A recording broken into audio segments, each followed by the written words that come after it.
the time to be able to commit to it, I would definitely step aside and defer that. Or I'll be also very candid. Whoever is in that vice chair role, I will lean on heavily to help support and run meetings that I cannot be, or if I have to jump off early for other things. So I just want to be very transparent on that, but I will do my best. Is everyone comfortable with that? Absolutely. Absolutely. Yep. Okay. All right. So in the past, I think what we've done is actually gone through and done a slate instead of doing a vote on every single position. Do we have a nomination for the vice chair? I would nominate Dave Rowley. I'd second that. Do I hear a second? Cheryl, thank you very much. Okay. Dave, are you willing to serve in that role? I am. Yep. And I'm more than willing to help out when you're not able to attend a meeting. Thank you, Dave. I appreciate that. Treasurer, do we have any nominations for treasurer? Yeah, I nominate Jeff Lord. All right. It's always good when someone's not here. Someone please second that. I'll second that, Josh. Thank you, Josh. I appreciate that. And I know Jeff will want to continue to serve in that role. He would be willing. And then finally, secretary. I'd nominate Craig to continue in that role. Okay. Can I get a second? I'll second, Cheryl. All right. Thank you. All right. We have the 4 positions nominated and seconded. And all in favor of that slate of candidates, say aye. Aye. Aye. Any opposed? Any abstain? Thank you. Appointment of the chief operating officer and agency staff. The 2 individuals there and on our screens. Can I get a nomination to continue? I'll make that nomination. Thank you, Dave. Second, thank you, Cheryl. Or was that you, Cheryl? Patricia or myself, either one. Patricia, thank you, Patricia. All right. All in favor of the appointment of the chief operating officer and agency staff, say aye or wave a hand. Aye. Aye. Opposed? All right. Continue. Thank you very much. Appointment of the auditing firm regarding preparation of financial statements. Do we have a nomination from the floor to continue with Moser and Zarno and Scott? I'll make the motion. I'll second Craig Rowley or Tom, whoever. Thank you, Dave. I appreciate that. All in favor, say aye or wave a hand. Aye. Aye. Aye. Aye. Opposed? All right, thank you. Next, appointment of agency counsel, Chris Schulte. Can I get a motion to nominate? I'll make that motion, Cheryl. Dave and Cheryl, thank you both very much. Appreciate it. Or actually, it was Tom and Cheryl. Thank you. All in favor, say aye. Aye. Aye. Any opposed? All right. Appointment of bond counsel to the agency. Any questions, comments, concerns? Any nominations? I nominate Hassan Russ, LLP, Dave Rowley.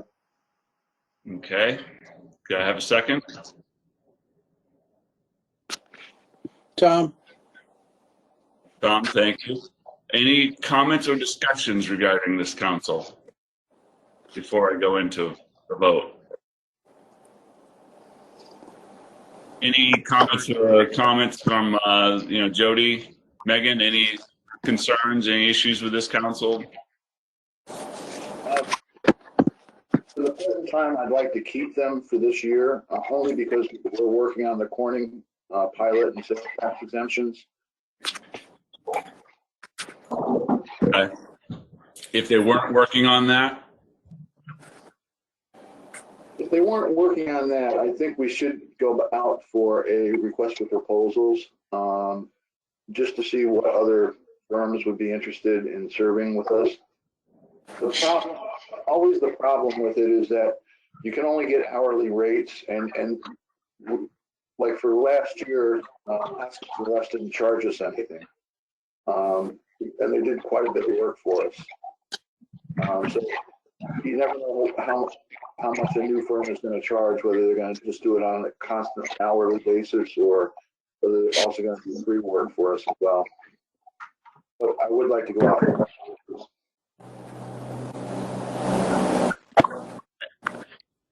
Thank you. Any other comments or feedback? My experience in bond councils is that you're looking at only out-of-town firms. I mean, you're looking at Binghamton, Syracuse, Albany. Is that correct, Jody? Yeah, that's pretty much correct. The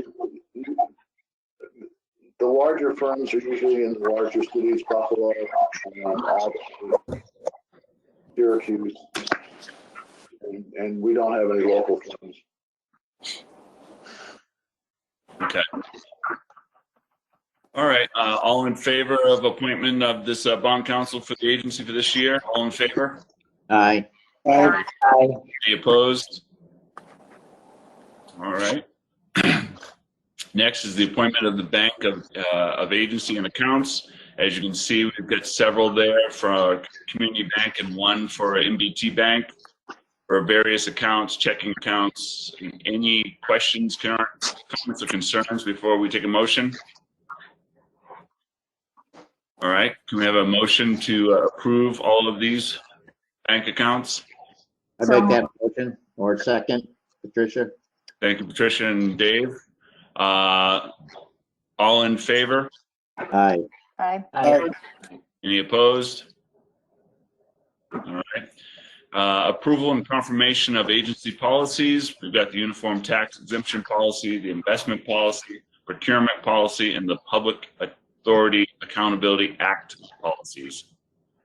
Any questions, comments, concerns regarding any of those policies? If not, I'll take a motion to approve.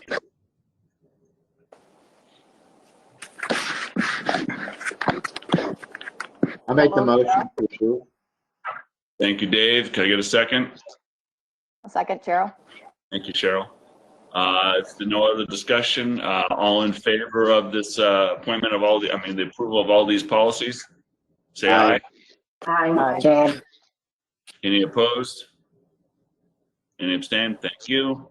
Appointment of contract officer, our chief operating officer, Jody.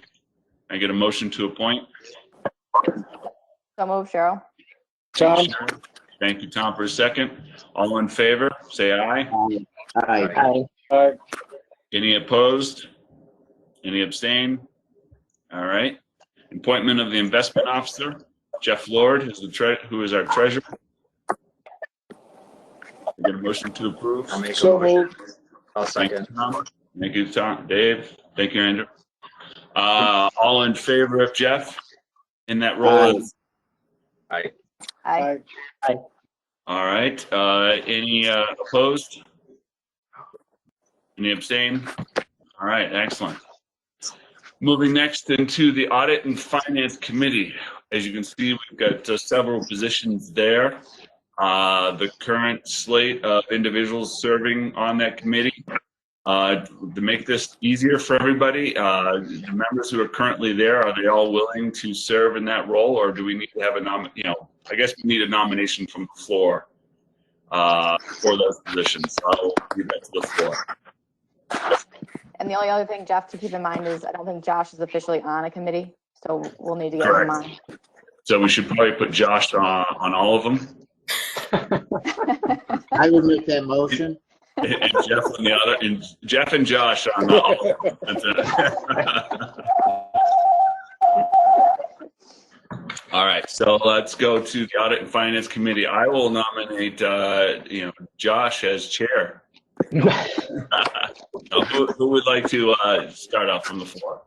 I make a motion that we reappoint the existing committee, and that we add Josh to the committee. Okay. Are committee members willing to serve in those roles again? And Josh, are you willing to serve on that committee? Sure. Okay. Can I get a second? I'm sure, excuse me, I should have gotten a second first before we ask those questions. Can I get a second first? Second. Thank you, Patricia. We already did the other piece. All right, all in favor of the slate of candidates for the Audit and Finance Committee, say aye. Aye. Aye. Aye. Any opposed? Any abstain? All right. Next, the Project Oversight Committee. I make a motion that we reappoint the existing members of that committee, including the chair and the vice chair. Motion on the floor. Is there a second? Second. Thank you. Are all the members willing to serve in those roles this coming year? Continue. Cheryl, you good? Yes. All right. So all in favor, say aye. Aye. Aye. Aye. Any opposed? Any abstain? All right. Next, move into the Governance Committee.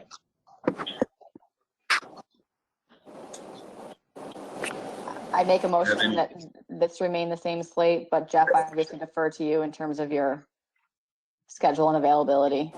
Right. And I would actually like, thank you, that motion is on the table. Can I get a second?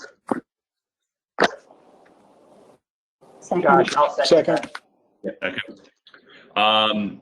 Thank you. And now I ask all the members, I will speak up first. I would rather defer to somebody else on the committee to take this on. It's a good learning opportunity. It gets you involved with the bylaws, the governance, setting things up.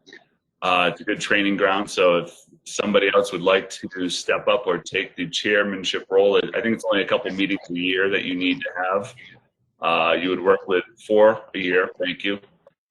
You would meet with Megan and Jody talking about bylaws, talking about other issues regarding governance. So if anyone else would like to step up and take that role. Josh. I'd be willing to. Andrew, okay. Great. All right. So can we amend that motion? I'll amend the motion to put Andrew as chair. And then the other slate of candidates the same? I think, Dave, you were serving as the vice chair. Right. Is that right? Okay. All right. Excellent. So we've got a motion. Can I get a second? Second, Dave Rowley. Thank you. All in favor of the slate of candidates for the Governance Committee? Aye. Aye. Aye. Any opposed? Any abstain? Thank you. And thank you, Andrew. Finally, the designation of our newspaper. We have the Oneonta Daily Star. Can we get a motion to approve? I make that motion. Thank you, Dave. Can I get a second? I'll second. Tom. Thank you, Tom, Cheryl. Appreciate that. All in favor of approving the Daily Star as our newspaper? Aye. Aye. Aye. Any opposed? Any abstained? All right. All right. I think we've gotten through everything. Is there anything? What else is here? Next meeting, we're going into. Jeff, I do just want to confirm that you want to keep that same roster also for the CRC and for the LDC. Okay. Yeah, I would assume yes, we do. And do we have to take a motion to vote and approve that for all 3? Probably. No. We might as well do that. Why don't we do that just to make sure? Yep. Could I get a motion to make that same slate of officers and positions for all 3 of the boards? So moved. Thank you, Patricia. Can I get a second? I'll second. Cheryl. Thank you, Cheryl. All in favor of the same slate of candidates for the positions for the other 2 board members, for the other 2 boards, say aye. Aye. Aye. Aye.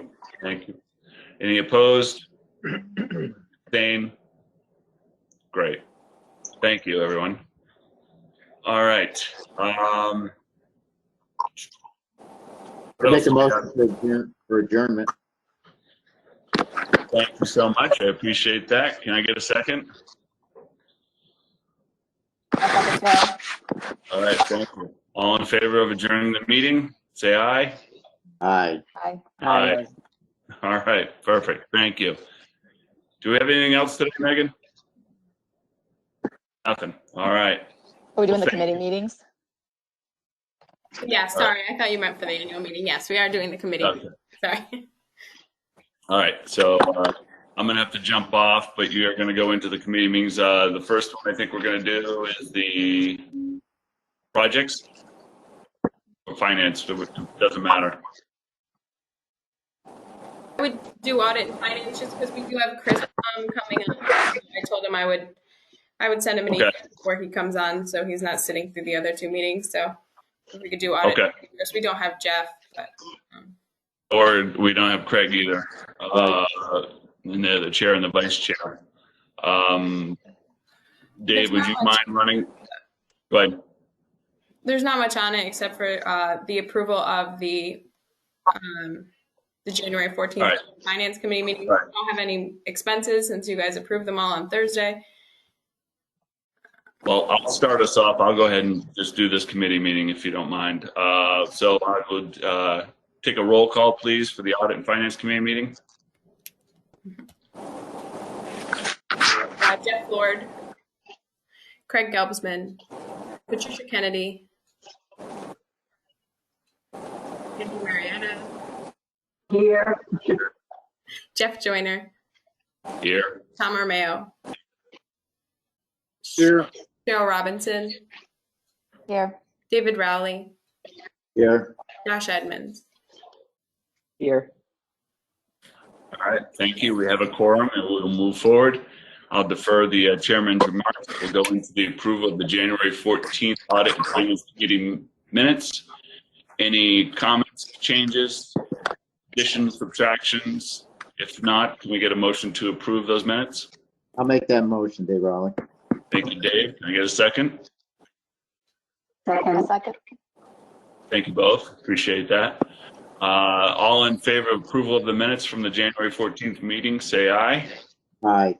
Aye. Any Aye. opposed? All right. Go right into the review of the financials. Megan, is there anything you need to walk us through on those? I'll actually just have Jody go through his budget. Jim wasn't able to come and close out January either yesterday or today. So once I have Jim's reports, I can send them to the board probably next week or so. We haven't scheduled that meeting yet, so I don't have the January profit and loss or balance sheet yet. Okay. Jody, the floor is yours. Really, on the budget for this, amazingly, we're looking in pretty good shape. Right now, Congressman Delgado's office has requested a larger space, so their rental fees are going from $500 a month to $750. They'll be taking up the former space where Barbara Ann Hegan used to be in. In addition to that, we do have, we've had several discussions with Bird Trucking. They're looking to lease our former Hale transportation facility for about just under $4,300 a month, which is in accordance with the appraisal we had done on it. So that would bring in another about $43,000 for the end of the year. They'll be going from 4 employees to 9 employees once they move into the new facility. So they will be adding 5 new positions to their space. In addition to that, the biggest item is that for the Corning project, they're looking at a $19.98 million expansion. That would bring us in at 1%, $199,000. So that would be a tremendous boost to our agency. The only big increase in expenses was for our insurance. Our insurance reflects cost increases associated with the IOXIS building. It's about another $13,000 to us. That ultimately will be made up on an annual basis. We're sending in a revised lease to Systematic Manufacturing, which will increase their rent by $1,000 a month. So that will be offset ultimately on a monthly basis as opposed to an annual fee. So all in all, we had the makings of a pretty decent year as far as finance.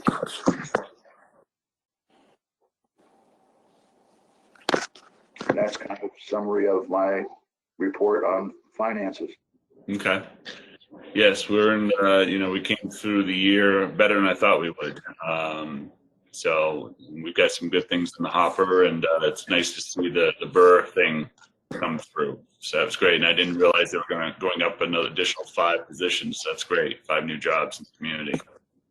That's a good thing.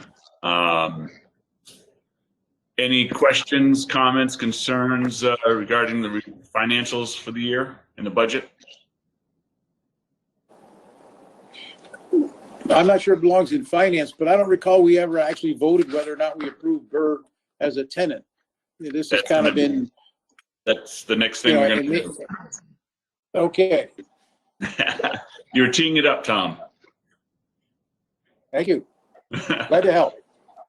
So under new and unfinished business, we have the Burr truck lease before us. Megan, you want to just kind of walk us through, or Jody walk us through it real quickly? High-level overview of the lease. Any concerns? You're on mute, Megan. Oh, I thought Jody was going to take. So it's $42.95 a month for the next 3 years, I believe, and then with the option to buy the building. They would also be taking over the utility bills, which we're currently paying on the property, the NICEAG and the electric, and they would also have to get insurance on the building. And then, as Jody said, they'll also be adding 5 new jobs. I know there was a concern about them, the appearance of their facility in the business park, so we will talk to Kurt about putting something in the lease about that as well. So. Okay. All right. That's good. And how long is the lease? 3 years. Right. 3-year term. Okay. It would be a 3-year lease, but every year it'll have to be reviewed because there were some concerns whether just by putting into the contract that the appearance is to be kept professionally looking. If it doesn't happen, we want to have the ability to terminate the lease after the first year. Okay. And then when does it start? Does it start March 1st?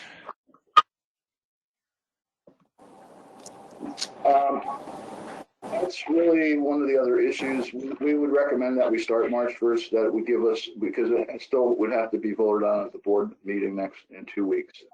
So that's the earliest it could start. Okay.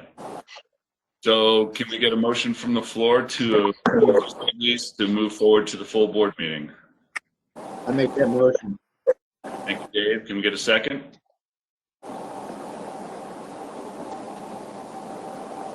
I'll second it. Andrew. Thank you, Andrew. Appreciate that. Any other comments or discussion regarding the lease before we vote? So the only thing I think I just have to food for thought around, again, I think I brought it up before, any kind of criteria we're looking for when we're doing leases. So, as we look at tenants, is it take anybody that meets the, the lease requirements, or do we actually have some rules we want to put around that? So I'm comfortable with it because I see it as revenue property, but at the same time, if we have a different purpose in mind, there's also job creation, but something we talked about last time. Do you think that's something, Cheryl, we should put into our bylaws, or where do you think we would want to have that type of information detailed out? Is that something that we would have procedures or guidelines for the projects committee? Yeah, policy procedures. I'm not really sure, if that's projects, if that's finance. Again, it gets back to, are we treating these properties as revenue generators? Or are we looking at economic development? Right. So just trying to understand our driving purpose for these buildings. Right. I think that's a great idea, and I think I don't know if it's a bylaws, it's an administrative policy. Yeah, bylaws. And I think either committee or both committees maybe should approve it and review it. Yeah. I come to mind like a checklist of all the things that we're looking for, and then you evaluate it. You kind of have a, a numerical look at it. So job creation, financial integrity, all those kind of good things. Then you can check it off and evaluate the property one way or another, and then have a kind of look back on things, what you're doing. I think that's a great idea, Cheryl. I think that when we arrive at that format, whatever it is, we should, to me, that's a commitment to the people already there, of Yep. what we're willing to allow to have come there. Not just something just because it makes money. It's in respect to those people who have already made an investment in the industrial park. We have to make sure that we're in kind enough so they don't lose some of their value. Correct. So, Jody, I think you heard the comments. Megan, you heard the comments of the committee. If you would start working on development for that you would then bring forth to the projects committee for consideration, and then we would bring that up to the full board. Is everyone comfortable with that approach? Yes, Yep. absolutely. Yeah, and that's why we actually put it on the agenda for both the projects committee and the finance committee, because it does have impacts on both those committees, I thought. Great. Okay. So for timing on that though, if we're looking to start a March 1 lease and you want to go through the projects, we might have to hold a special meeting. Jody, once you've had a chance to flush that out. I'll flush that out and email it to everyone. Okay. I'm just wondering, are we really thinking, excuse me, that criteria is going to change our perspective? I mean, I'm just asking. I mean, it's a bigger picture with the criteria, which I totally support and agree with. But I'm just saying, logistically, do we really think it's going to change our decision with the lease itself? I don't think so. Not for me, but I'm not going to speak for others. I remain concerned about what if you're showing off the industrial park and it's got a dead garbage truck outside of a building. I don't think it's the best show. For the future, we're looking at the future, and we jump over $1 and grab a dime. I'm not sure long term. Do you feel that's combated with putting something in the lease regarding specific, right? There's, I mean, obviously all sorts of things you can put in the language. Tom froze, but yeah. He froze up.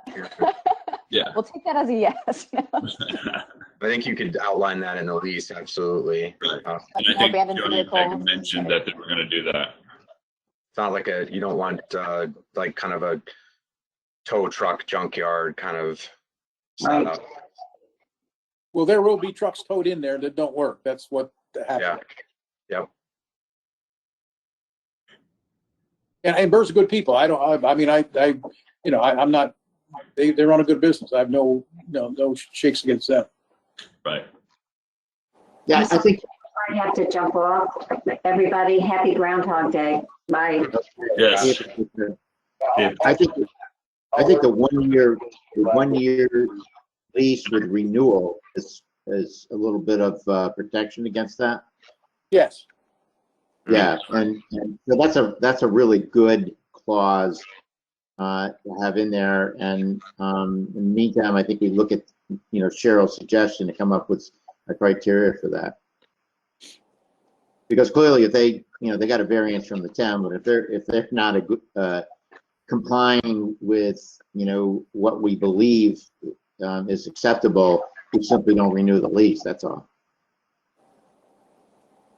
Hey team, I've got to jump off, so I'm going to transition this to Dave. Dave, we've got a motion on the floor. I don't want to stop the discussion. The motion has been, made and seconded, and it's ready to vote after the discussion. And from there, you'll go into adjourning the meeting and then to the next meeting. So. Okay. Thanks, All right. Jeff. Thanks, everybody. Talk to you later. Be safe. See you. Any other discussion with regard to the Bird truck lease? I think we had a motion and a second. All those in favor? Aye. Aye. Opposed? Abstentions?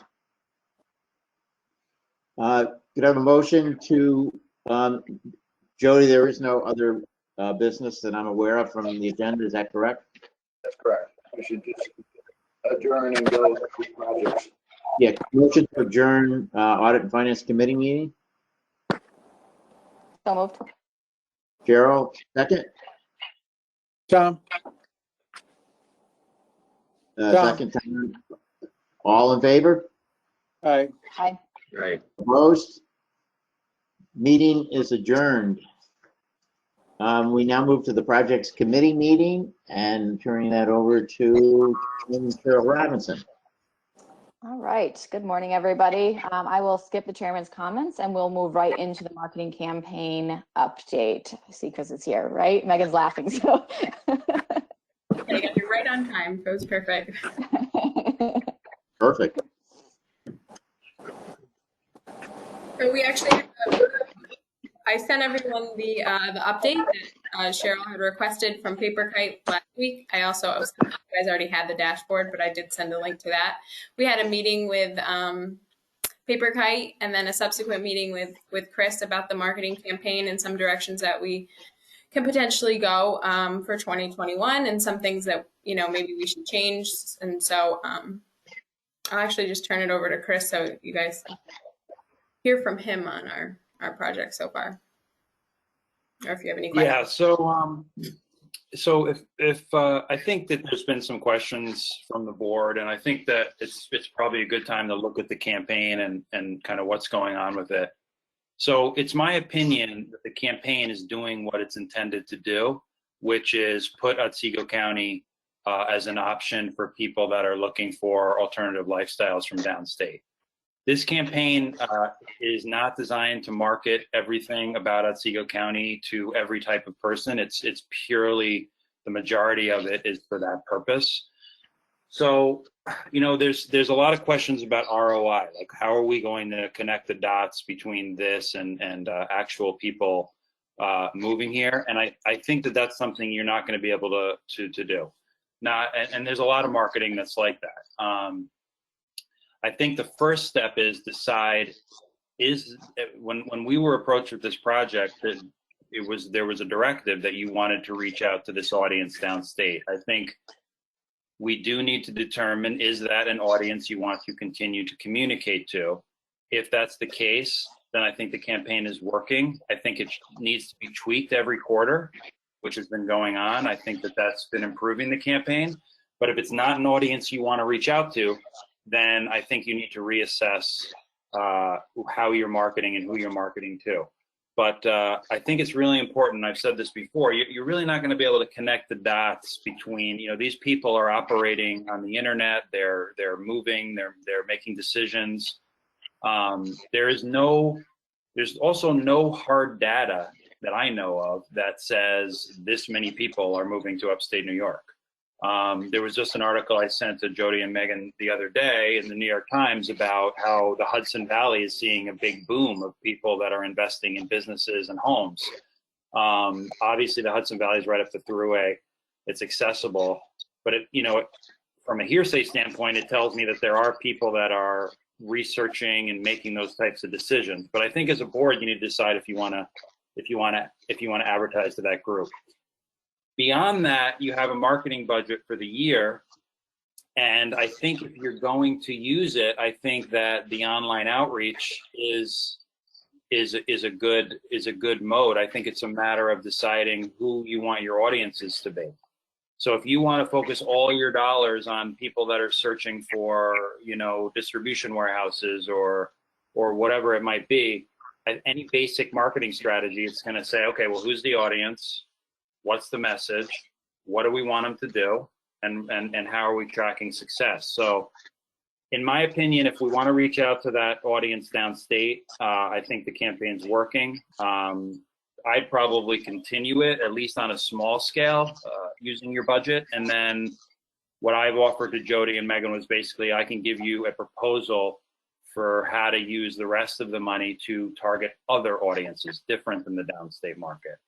So at this point, that's what my recommendation would be, is to continue that campaign at some level. Maybe it's not the full budget, maybe it's a small portion of the budget, and then expand the campaign to reach out to others who may be interested in Otsego County or relocating or whatever they're interested in. Does anyone have any questions on that? I would just kind of question your thoughts around why you're leading that way in terms of expanding beyond just the downstate. Just curious from your experience. Because I don't know how appealing. Again, it could be very appealing, but I just don't. We're advertising down to that group. We are seeing traffic. We're seeing interest. We're seeing clicks. But to like say, let's throw all the money at that, I feel like that would be irresponsible of me, because I just don't know that that audience is looking to move that far away from the city. And I feel like we've just got enough coverage down there to at least, if we start to get some hearsay evidence that it's working, then yeah, maybe expand it. But at this point, I think there are certainly a lot of other things we can do to make the county look attractive. Beefing up the IDA website. We can do an expanded Google advertising campaign for people that are searching nationwide or statewide for economic development opportunities. These are all things that are not running right now. The only thing we have running is a campaign to downstate for people that might be looking to relocate and invest in upstate New York. So I think that there's opportunities for expansion, but I think in 20 years of marketing experience, this is, you're not going to really be able to connect the dots past inquiries and traffic and exposure. And I think it's really important that the board has that marketing understanding, because I don't believe any type of marketing that's going to be done by PaperKite or any firm is going to be able to, you're going to be able to say, okay, we spent 10,000 and 20 people moved up here, especially with these numbers for the budgets.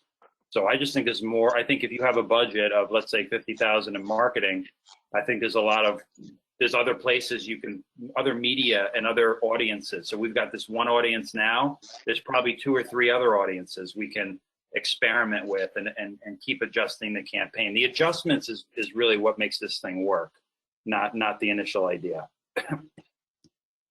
I would be very interested in hearing your kind of proposal, working with Megan and Jody on where those new targets are, and understanding where you think you can have the greatest impact.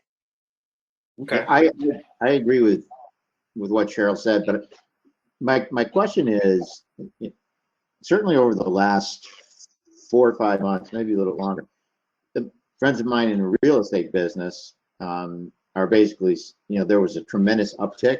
I don't know if there's anything to figure out.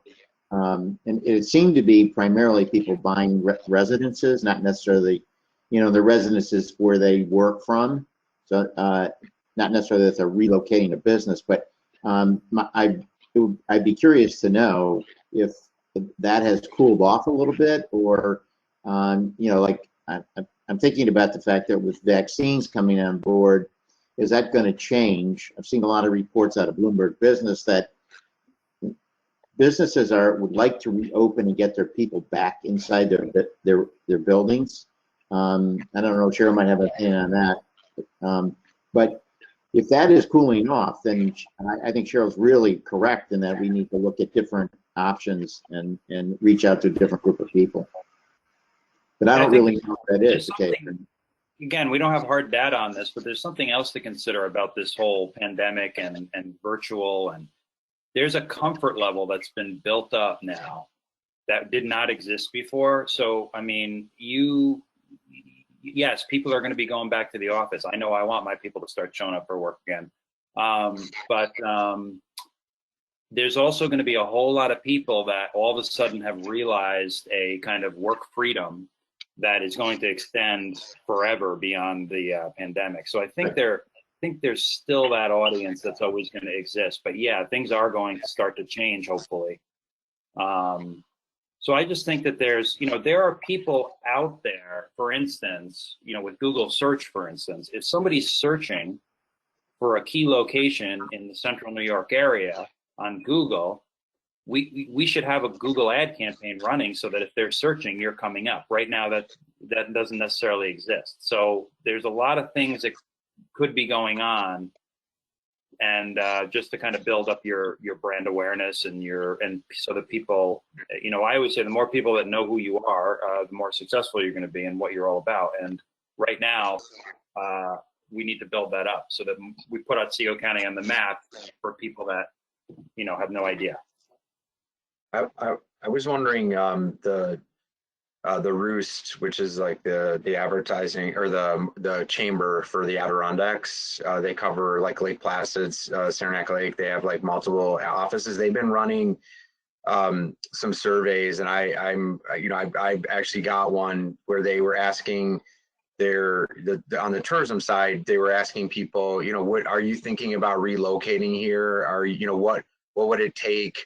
Are you looking at property? I just wonder, maybe Chris, PaperKite, I know, is the, you know, does all the, or has a contract with Destination Marketing. And I wonder maybe if we could talk to, you know, PaperKite about, you know, maybe that's another angle to a survey through Destination Marketing that would gauge kind of the interest from that audience, that the tourist side, like what would it take?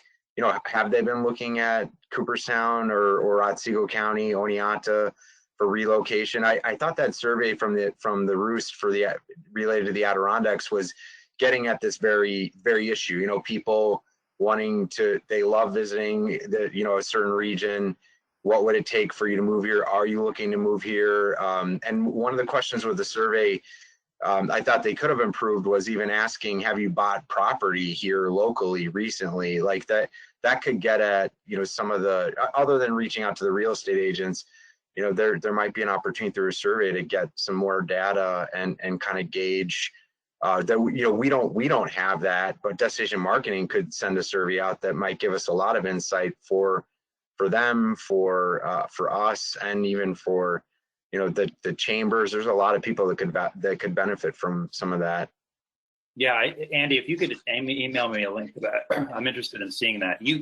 That's certainly, you know, that would be amazing data to have. I think if Destination Marketing has some way to collect that. So in other words, they've got the list. If there's some, you know, just sending an email won't work, but if there's something that there's some way to collect that data, that would be very informative.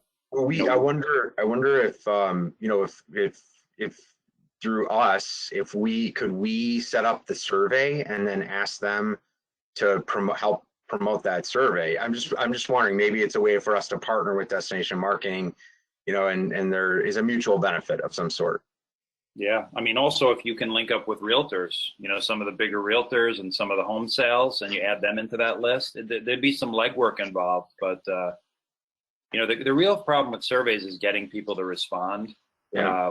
We work with a variety of survey companies, and their whole job is that you actually pay per response, not, you know, if it's not for, you know, if they're going to survey 5,000 people, you only pay for the people that respond.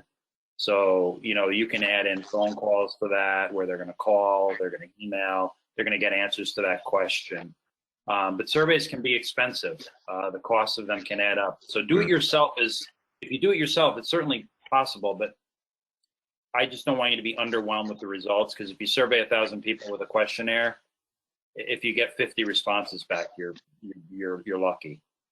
Yeah, they were, and the Adirondacks one, they were doing a giveaway, like hotel overnights. They had like 3 different prizes that was the incentive, I'm sure, you know, that they were hoping to attract people using, you know, there was like 3 different, I'll forward it to you, Chris. So. Okay. Did they say how many people responded? No, I mean, that information, I don't think you could tell from taking the survey or you know, just you as a general interaction with it. That wasn't clear. Sometimes it's just important to know that number, because they'll say 70% said this, and then it turns out 80 people responded, and it's right. really not too informative. If you guys went forward, you're going to know those numbers, though. So I just want to make sure it's an effort worthy of your time and money. Yeah, and I guess for me, this still goes back to, I guess, putting something more in your lap, Chris, around that proposal and concept of where do we think we can have an impact with our marketing. Because obviously you have unaided brand awareness, you have action oriented, kind of, you know, what Andrew's getting at, and understanding where should we be putting our effort and time. We have a small staff. So what should we be focusing on? And I think even from our staff perspective is looking at what's our strategic objective each year. So as we go into that campaign, what are we looking to get as a board, as an organization out of the marketing, so that it helps kind of define that proposal or that plan. Yeah, I think that's a great point, Cheryl. I think, you know, when we're thinking about the marketing that needs to be deployed, we really do need to think about what are the internal resources. You know, there's all sorts of great ideas out there, but if there's not, you know, a full service team to really execute on it. So we need to consider that when we're selecting whatever media, whatever tactics. And then also the other point, it really is something that needs constant adjustment. So this year we have this opportunity with COVID and people working from home. Next year that could be down the drain, and there's a whole new opportunity to explore. So it's really about shifting that campaign and adjusting it based on the priorities. But Chris, if we switch to a targeted marketing, that opportunity is there all the time, right? It's a matter of what resources we put where. What opportunity? Well, target markets, you find activity on the internet, people looking for warehouses or whatever. You know, as we look toward targeted markets, targets are always there, right? Right. Yeah. It's just like I just mean it's just about we can move around. Like, let's say we want to do a Google ad campaign with YouTube pre-roll or something, and we have got this great message about Otsego County. You know, we might always be advertising to one target, but as the opportunities pop up, we can certainly shift the dollars around and try to take advantage of that. Really, the danger of marketing is not looking at the current situation and current goals and just spending good money over bad. But if we're constantly adjusting it and based on results and priorities, then it typically can work. But you know, this is not the type of marketing where we're selling widgets or, you know, hot sauce where we can tie it directly to, you know, sales, because there's just so many other factors going on that it's hard to quantify. But the real, at the end of the day, it's, are you marketing or are you not? And the one quantifiable thing we can look at is the traffic and the, you know, kind of what's going on there. But I think, yeah, in answer to your question, yeah, I mean, we can always shift things around based on what's going on. Great.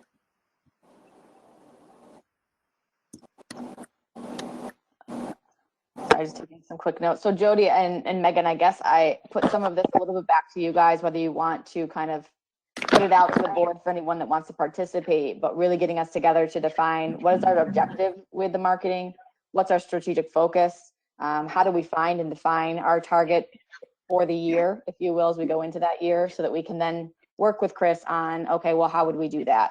And actually probably even involving Chris to help us with some of that information. I know a lot of things Andrew's talking about will be really helpful in finding the target, but so do we have to do that first before we can even start to target something? So I just put it in your hands to potentially reach out to the board if anyone wants to participate in a session where we can just start brainstorming and kicking around those ideas and really defining again what our objective is, what we want to accomplish in 2021. Right. That's why Chris came here today to discuss this with the board. I think originally, the original concept was just to market the people downstate New York that were looking to escape from the metropolitan area. And it was really people that could work from home, people that just needed internet access, wanted to move their families to a safer environment. People, it wasn't about really targeting businesses. And we kind of steered Chris into, well, can't we do a business ad as well? So that's why there's actually two videos, one for your business here and one for your lifestyles. And given 2021, we said, well, what should we be marketing? That's why we're here today. I do think we have to be encouraged that moving upstate of people buying property and working up here, and payroll dollars fund the community. So really from an economic development standpoint, for developing the economies in the communities in our county, in our region, you know, the more people that move up here, the better the the local economy is with spendable dollars, which drives community activity and supports every not-for-profit business that's here. So to me, continuing to communicate with that area near city and getting some awareness of that we're here is part of our awareness advertising.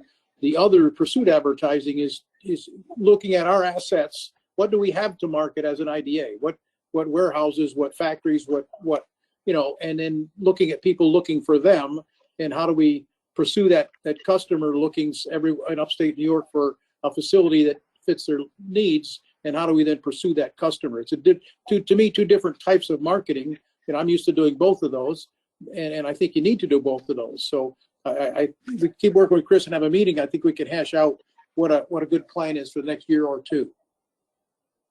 Yeah, and whether Chris comes prepared or I come prepared with kind of being able to facilitate those conversations, so target the target the discussions around each of those points. Tom, those are some really good delineation points that we can talk through individually, because I think we probably as a board each have a little bit of a different perspective on how we should be marketing, what we should be doing. So whether that's Chris or myself, creating the framework for the facilitation of the conversation as a board, I think would be beneficial. Yes. And I'll draft up kind of what I would think would be a good way to use your marketing dollars, and that might be a good place to start your board conversation about, okay, is this kind of the audiences? Does he have it right? Or let's shift those priorities. Okay, that sounds great. Great. All right. Any other questions today? So I know we didn't come to a conclusion of what 2021 will look like, but I think that's something we'll have to do on the rise in the next few weeks, hopefully. All right. All right. We'll see. Thank you, Chris. Thank you. Hi, Chris. All right. Cheryl, Yes. Cheryl, I just wanted to throw one thing in very quickly, and I think it was really important that Chris was here, is that I was in the school district down along the Delaware River after 9/11, and we did a merger, and the population projections were that the district would increase in size. And what happened, and I'm thinking that we may be in the same issue here with COVID, is that as time went on, the movement ceased out of the city, and instead of growing 200 students, it lost 400 over the next 10 years. So I think looking outward and expanding, being agile is a really important thing. Yeah, I agree. And I think we have to understand too what different data sources we can use to start seeing those trends perhaps taking place ahead of time, right? Versus just our gut. Exactly. All right, great. We will move into the January 14th Projects Committee meeting minutes. Anyone have any issues with any of them? Make a motion to approve.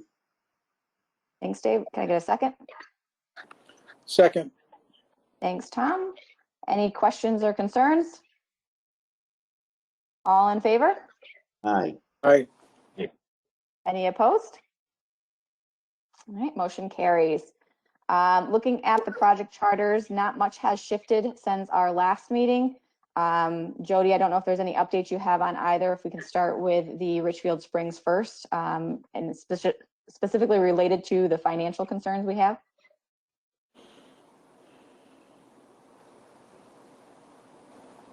I did speak to Andela, Cynthia Andela, on Friday, late Friday afternoon. She sent all of her financials to the accountant. Her accountant is working both with Key Bank and Adirondack Bank to put together a financing package for both for the building and for paying off the debt service for the sewer and water extensions. So she actually, since our meeting that Megan and I met with her, I think it was last Monday, she's actually started pursuing it in greater detail. That is encouraging. The other encouraging thing on that is that I sent in our quarterly report to EDA, and I explained to them that right now we do not have the match for the financing for the grant. They accepted the report. I got confirmation back yesterday and said everything was fine, just continue working on it. So they're being a little bit flexible on giving us some ability to put together the financing package with her. So that's the positive thing on that. She's also been reaching out to partners in the Netherlands. The possibility that they would actually help finance the match. So we're keeping all those options open right now. So where I expected to say, I'm done with this project, it actually may come to fruition. And you're very excited about that, right, Jody? Yeah. All right, does anyone have any questions specifically about Richfield Springs? No, I think that Jody, the work you're doing, I mean, this is, to me, this really illustrates the value of the idea of Otsego Now. I mean, you know, if this I'm optimistic. If this project comes together, it really will be a significant development, not only for the company but also for us and Richfield Springs. So it's hard not to look at the, you know, the bright side of it. And Dilla, I mean, we made it clear at our meeting on last Monday that, you know, this is her last chance, and she's aware of that as well. I mean, her insurance company is saying this is probably the last year you're going to get insurance because you don't have public water supply, and you can't count on getting insurance for your companies if you don't have an adequate supply of water for putting out a fire. The other thing is that her place in Utica, she's on a month-to-month basis right now. Half the building was sold, and they're marketing to sell the other half. So she's worried that she could be out of that facility in 30 days. So she's under a lot of pressure to make this thing happen now. Great, thank you for the update, Jody, and for your comments, Andrew. Move into the rail yards project charter. I think main question there as I look at the milestones is just kind of, again, what the focus is for 21. You have obviously marketing the property, but then you also have final designs. What are you intending with that? Right now, to be honest, I'm pushing Corning to look at trying to buy the entire property from us and build a new campus there. That is my #1 priority on the rail yards right now. If I can make that happen, I think that would be a boon for the city and the county. Because right now, if you look at Corning, they've invested this year, they'll reach $31 million in investments in Oneonta. If you remember 5 years ago, there was a concern that they were going to close Oneonta. The plant was 50 years old. So they are making a concerted investment in our community, and I'm trying to keep them, trying to push them to make a bigger commitment here. This year, the $20 million expansion is significant because the person who brought the company to Oneonta, she was a senior vice president at Corning, and she went to the State University of Oneonta. She retired 2 years ago, so that contact wasn't there to push Oneonta anymore. So they've made a determination that even without her, they want to keep investing here. And so I'm really pushing the rail yards. We had a email from Empire State Development asking a similar question, what's going on with the rail yards? They have a $500,000 grant to us. And I explained to them that right now we are trying to convince Corning to look at doing this, that the project, even if they look at a $100 million expansion, it won't be probably until next year. And the state was fine with that, saying we'll hold the grant out for at least another year as long as we see progress being made on it. So that's kind of where my thoughts are right now on that. So what would be your strategic approach then as other possible tenants or possible purchasers come into play?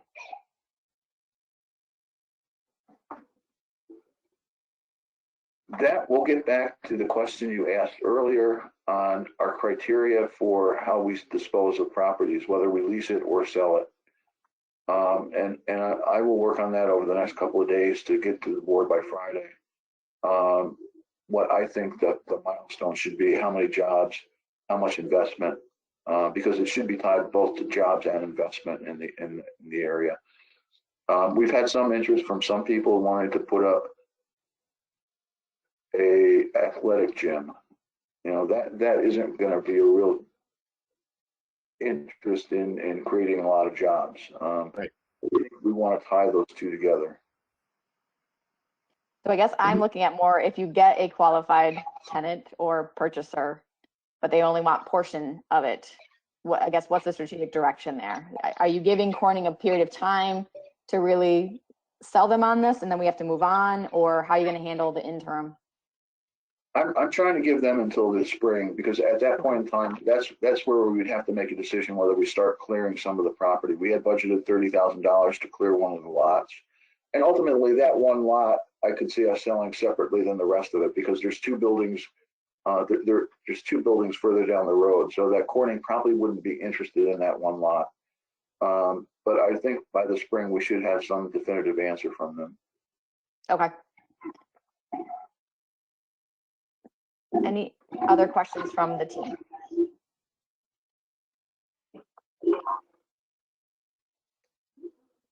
Okay. So moving on to the director's report. Does anyone have any questions on that? I don't really want to go line by line, but we can if you'd like. So Jody, if there's any highlights you would like to point out? The only other highlight on that, which is actually somewhat amazing, is that we've come to an agreement with Midtel and with the Village of Cooperstown. They will be installing the Wi-Fi units into the village this spring. That project started 4 years ago, 4.5 years ago, before I got here. It was pretty much dead on arrival with everybody. And we've come to over major hurdles on how we're going to finance that. Basically, Midtel is putting up all the money. Once the project is done, we'll be reimbursed by the dormitory authority, and only at that time will we release the money to Midtel. We're not putting any of our own money for the project, and that was a big concern because it would put us in the hole of $250,000, and there was no way that we could justify putting us in that type of limbo. So that project is actually happening.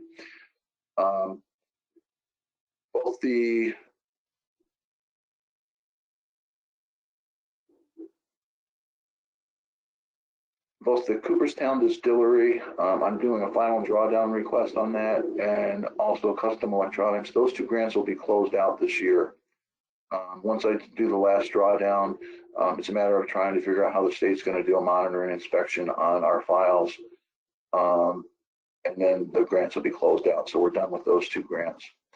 The big issue, the big project that we have for the spring is the Corning expansion.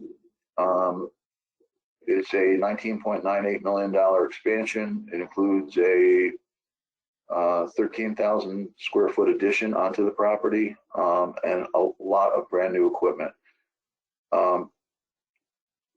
That's really, we hopefully now can start having a dialogue, which we are, on a phase 4 expansion, which is we're hoping to be in the $100 million range of a new facility. So one of the benefits of the Oneonta rail yards is it isn't an opportunity zone, which is what they raised about 6 months ago on that huge expansion, was that they're looking to build it in an opportunity zone because they get huge federal tax benefits on it, capital gains waivers.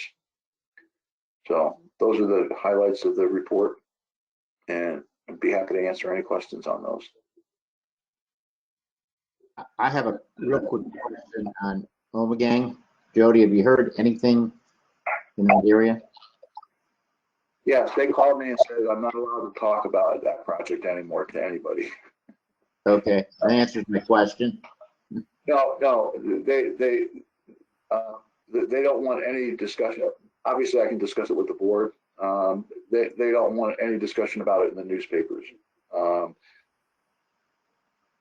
We're continuing to monitor with Just keeping in mind, Jody, if you speak to the board about it, this is recorded in public. So yes, I understand. Okay. But we've had some 2 or 3 emails back and forth. They haven't made a decision yet. They're still waiting to see how the COVID-19 continues the tourist disruption, as well as the production of kegs for restaurants and bars. But it appears that they are leaning toward keeping the facility open right now. Great. That's it. Thank you. Any other questions from anybody on any projects?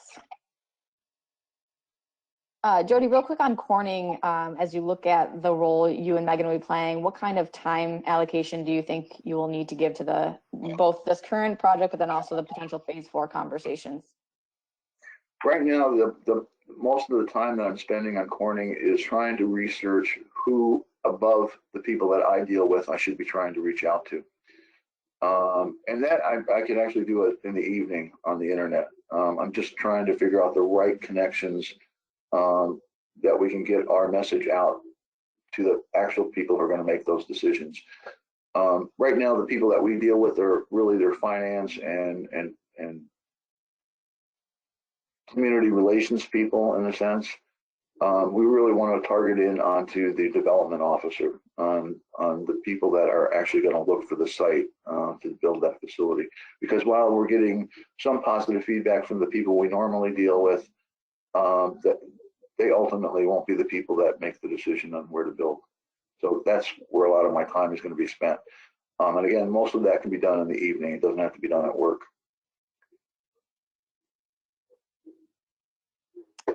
Okay. We'll move into new and unfinished business. We have the Burr truck lease. I'm not sure if there's more to discuss here in projects than we already discussed in finance. We already agreed that we will look to create kind of criteria or guidelines for tenants or purchasers. So I think that probably covers most of it from our perspective. Is there anything else anyone wants to bring up from a project's perspective as we look at Burr? And I'm assuming we also have to make a motion to recommend to the board. Yes. Anyone want to make that motion? Yeah, I make the motion that we approve, as we did in the Finance and Audit Committee, the terms that's described by Megan for leasing that building to Burr. Thanks, Dave. Is there a second?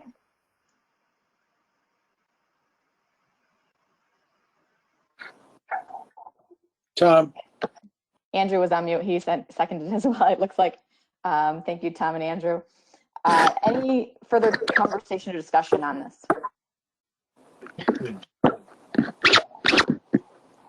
at this point, are we agreeing to go along and lease them the facility for that purpose?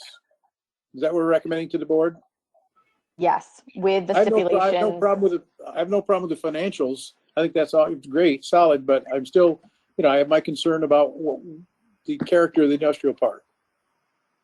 So again, for conversation, right, if we put the requirements in the lease regarding whatever it is going to say, does that cover that concern or not still? Because it seems like you're still bringing that up. Well, I know how life happens. It doesn't always work the way you lay it out. If we have that in, I guess I can support it. And with obviously a 1 year potential renewal termination if that's not followed. And being crystal clear to the tenant that that's going to be a concern of ours. And again, I'll work with Kurt on the language for that. And that's why we're only anticipating right now a 1 year lease so that we can, if we don't think that they're living up to it, we can terminate it. We had the same dilemma, to be honest, with when we had proposed to sell 3 acres of property to the halal meat processing facility. I agree. How were people going to view having a slaughterhouse basically in our industrial park? So those are issues that we're going to have to deal with. And again, I think it gets back to that ultimate guideline around, right? Are there certain industries that we're not looking to attract into our business parks or whatnot, and those guidelines around that? Yeah, to be honest, on the bird trucking, I am somewhat surprised at the town zoning because while they do send notices to all the business owners in the park, and nobody showed up, and that's probably one of the reasons that he said, let's vote on it. But you've got to demonstrate for a variance, a hardship request, and I could not figure out how. I don't see any hardship, that we had leased it before. We had other potential tenants in it. I mean, I don't really understand how the town board approved it, or not the town board. That did kind of surprise me that they went ahead with it. Well, Jody, for me, if we had reservations, probably we should have had this all settled before we decided to let them go for a variance. In my mind, we got ahead of ourselves. And if we have all the, we get everything written down and agreed to in advance, we have something to refer to, and we won't get ourselves in the same out of sequence condition. So maybe we learned something. It's not, we'll be fine. Yeah, and Tom, personally, I was surprised no one showed up to contest the Yeah, variance. me too. Yeah. But we should leave it to them, I think you find out in those situations, homeowners tend to show up, not so much other businesses. Probably. I think, Jody, you've definitely heard our concerns about the aesthetics of the property and making sure that we maintain a professional environment for our current tenants, but also for future tenants that may be going in there. So just making sure that that is built into the lease agreement. It seems like that would satisfy this committee, or recommending up to the board. Okay. My question is, if there's extra garbage trucks, could they park them at Country Club temporarily? That we can work on. That's Not even for a fee. They're not making any more real estate. It's all being used. okay. Just wondering. You're the idea guy, Dave. All right, so with that, if there's no more discussion, I would take the vote. All in favor to recommend Burt Truck Lease up to the board as a tenant with the stipulations we have laid out. Aye. Aye. Any opposed? Any abstain? All right, motion carries. Is there any other new or unfinished business?